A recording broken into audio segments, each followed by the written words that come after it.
How to enable app install verification on Android. This is an amazing security feature where you can know how to increase app installation safety on Android from third-party places that you're downloading it from. This keeps your phone verified and secure, and it ensures the app safety tips as well. So you're going to head over to settings and go over to the security. Let's head over to security, type that in.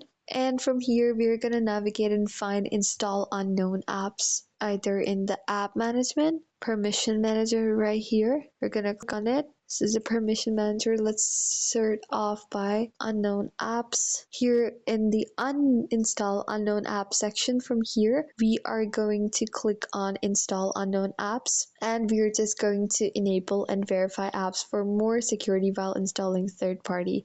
You can see that these apps are not allowed to install unknown apps. It's already my security features are already turned on in this case, but if yours aren't, you can simply just enable them like this. This is it for this video. Thank you so much for watching.